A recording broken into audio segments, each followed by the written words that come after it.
আসসালামু আলাইকুম। এডুকেশন পয়েন্টে আপনাকে স্বাগতম। এডুকেশন পয়েন্টের আজকের আয়োজনে থাকবে বাংলাদেশের মুক্তিযুদ্ধে অবদানকারী এবং বিরোধিতাকারী দেশ ও ব্যক্তিবর্গ নিয়ে। ১ নম্বর প্রশ্ন, মুক্তিযুদ্ধের বিরোধিতাকারী দেশ কোনটি? মুক্তিযুদ্ধের বিরোধিতাকারী দেশ হল যুক্তরাষ্ট্র। ২ নম্বর প্রশ্ন, জাতিসংঘের ভেটো ক্ষমতা সম্পন্ন কতটি দেশ বাংলাদেশের স্বাধীনতার বিপক্ষে ছিল? বাংলাদেশের স্বাধীনতার বিপক্ষে ছিল ২টি দেশ। দেশ দুটি হলো যুক্তরাষ্ট্র এবং চীন। তাহলে অ্যান্সার অপশন খ। ৩ নম্বর প্রশ্ন, মুক্তিযুদ্ধের সময় বাংলাদেশের স্বাধীনতা লাভের বিরোধিতা করেছিল জাতিসংঘের নিরাপত্তা পরিষদের কোন দুটি স্থায়ী রাষ্ট্র? মুক্তিযুদ্ধের সময় বাংলাদেশের স্বাধীনতা লাভের বিরোধিতা করেছিল যুক্তরাষ্ট্র এবং চীন। ৪ নম্বর প্রশ্ন, জাতিসংঘে বাংলাদেশ সদস্যপদ লাভের বিরুদ্ধে ভেটো প্রদানকারী রাষ্ট্র হল চীন। চীন শুধু বাংলাদেশের স্বাধীনতা বিরোধিতাই করেনি, জাতিসংঘের সদস্যপদ লাভেও বিরোধিতা করেছিল। ১৯৭১ সালের মুক্তিযুদ্ধের সময় জাতিসংঘের কোন দেশ বাংলাদেশের পক্ষে ভেটো প্রদান করেছিল? মুক্তিযুদ্ধের সময় বাংলাদেশের পক্ষে ভেটো প্রদান করেছিল সোভিয়েত ইউনিয়ন, অর্থাৎ বর্তমানে রাশিয়া। ৬ নম্বর প্রশ্ন, প্রশান্ত মহাসাগরে যুক্তরাষ্ট্রের ৭ম নৌবহরের সদর দপ্তর হচ্ছে জাপানের ইয়োকোসুকুতে। ৭ নম্বর প্রশ্ন, বাংলাদেশের মুক্তিযুদ্ধের সময় জাতিসংঘের মহাসচিব ছিলেন মিয়ানমারের উথান। ৮ নম্বর প্রশ্ন, বাংলাদেশের মুক্তিযুদ্ধের সময় যুক্তরাষ্ট্রের প্রেসিডেন্ট কে ছিলেন? বাংলাদেশের মুক্তিযুদ্ধের সময় যুক্তরাষ্ট্রের প্রেসিডেন্ট ছিলেন রিচার্ড নিক্সন। বাংলাদেশের স্বাধীনতা যুদ্ধের সময় সোভিয়েত ইউনিয়নের প্রেসিডেন্ট ছিলেন নিকোলাই পদকর্মী। বাংলাদেশের স্বাধীনতা যুদ্ধের সময় তৎকালীন সোভিয়েত ইউনিয়নের পররাষ্ট্রমন্ত্রী কে ছিলেন? বাংলাদেশের মুক্তিযুদ্ধের সময় সোভিয়েত ইউনিয়নের পররাষ্ট্রমন্ত্রী ছিলেন আন্দ্রেই গ্রোমিকো।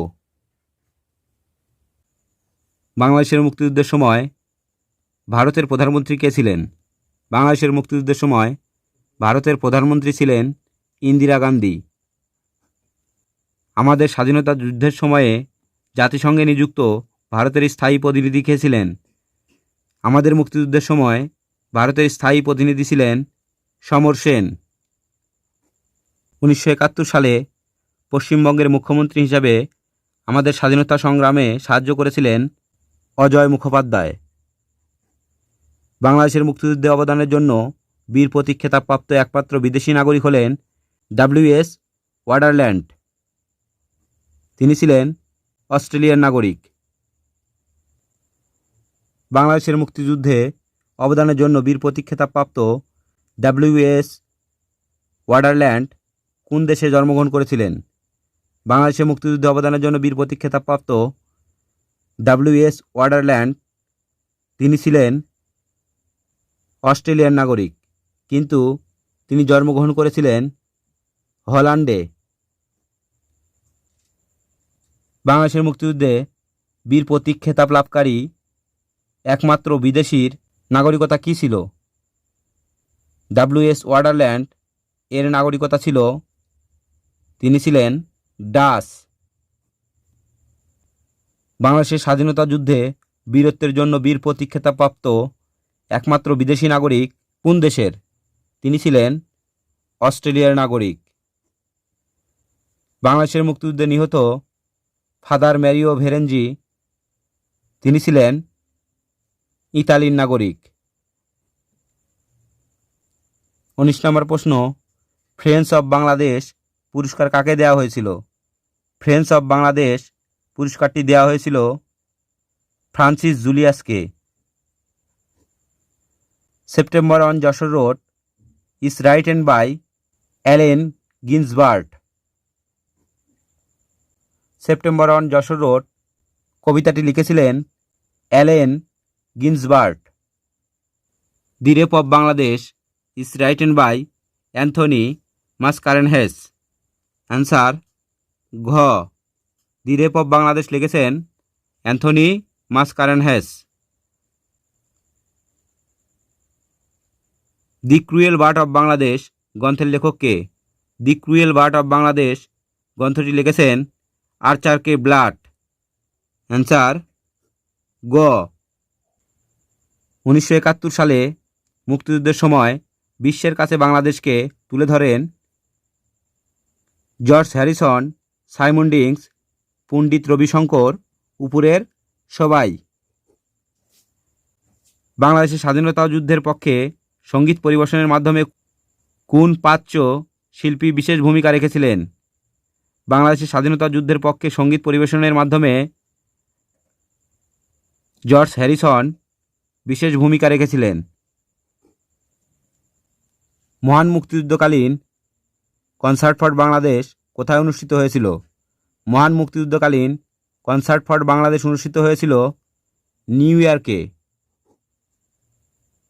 নিউ ইয়র্কের মেডিসন স্কোয়ারে 1 আগস্ট 1971 সালে কনসার্ট ফর বাংলাদেশ অনুষ্ঠিত হয়। মুক্তিযুদ্ধকালে জর্জ হ্যারিসন আয়োজিত কনসার্টের নাম কী ছিল? মুক্তিযুদ্ধকালে জর্জ হ্যারিসন আয়োজিত কনসার্টের নাম ছিল কনসার্ট ফর বাংলাদেশ।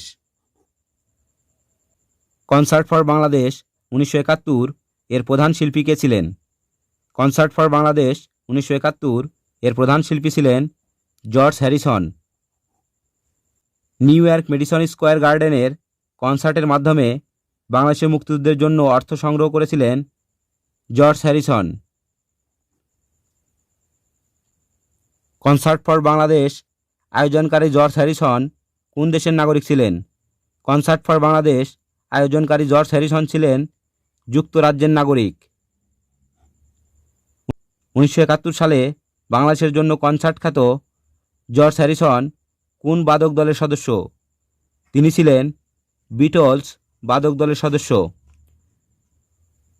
বিখ্যাত গায়ক জন লেনন কোন ব্যান্ডের গায়ক ছিলেন?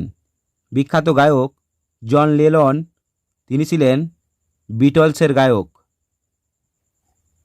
1971 সালে জর্জ হ্যারিসন কার আহ্বানে বাংলাদেশ কনসার্টে যোগ দেন? কনসার্ট ফর বাংলাদেশে যোগ দেন রবিশঙ্কর এর আহ্বানে। রবিশঙ্কর একজন ছিলেন সেতারবাদক। বাংলাদেশের মুক্তিযুদ্ধের সময় সোভিয়েত ইউনিয়নের প্রধানমন্ত্রী কে ছিলেন?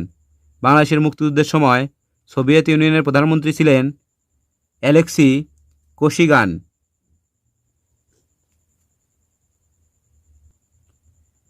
বব ডিলানের অংশগ্রহণে 1971 সালের কত তারিখে দ্য কনসার্ট ফর বাংলাদেশ অনুষ্ঠিত হয়?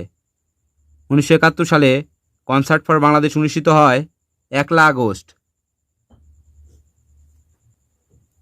সাহিত্যে 2016 সালে নোবেল পুরস্কার প্রাপ্ত লেখক হলেন বব ডিলান। কোন ধরনের রচনার জন্য বব ডিলান এবছর অর্থাৎ 2016 সালে সাহিত্যে নোবেল পুরস্কার পেয়েছেন? তিনি সঙ্গীত রচনার জন্য নোবেল পুরস্কার পেয়েছিলেন। 1971 সালের ডিসেম্বরে 2 লক্ষাধিক ভারতীয় সেনা মিত্রবাহিনী আমাদের মুক্তিযুদ্ধের সাথে বাংলাদেশে প্রবেশ করে। উক্ত ভারতীয় সেনা বাংলাদেশে কতদিন অবস্থান করেছিল? বাংলাদেশে অবস্থান করেছিল প্রায় 3 মাস অর্থাৎ 90 দিন। বাংলাদেশের স্বাধীনতা যুদ্ধের সময় জাতিসংঘের তৎকালীন সোভিয়েত ইউনিয়নের প্রতিনিধি কে ছিলেন? বাংলাদেশের স্বাধীনতার সময় জাতিসংঘের তৎকালীন সোভিয়েত ইউনিয়নের প্রতিনিধি ছিলেন ইয়াকুব মালিক। সেপ্টেম্বর অন যশোর রোড কবিতার রচয়িতা অ্যালেন গিন্সবার্গ কোন দেশের নাগরিক? সেপ্টেম্বর অন যশোর রোড কবিতার রচয়িতা অ্যালেন গিন্সবার্গ তিনি হলেন যুক্তরাষ্ট্রের নাগরিক। ভারত বাংলাদেশ যৌথ বাহিনী হানাদার বাহিনীর বিরুদ্ধে যুদ্ধ শুরু করে 6 ডিসেম্বর 1971 সালে। আজ এ পর্যন্তই। আশা করি সম্পূর্ণ ভিডিওটি দেখলে ইনশাআল্লাহ এখান থেকে কমন পাবেন। দেখা হবে পরবর্তী কোনো ভিডিওতে। সবাই ভালো থাকবেন, সুস্থ থাকবেন। আসসালামু আলাইকুম।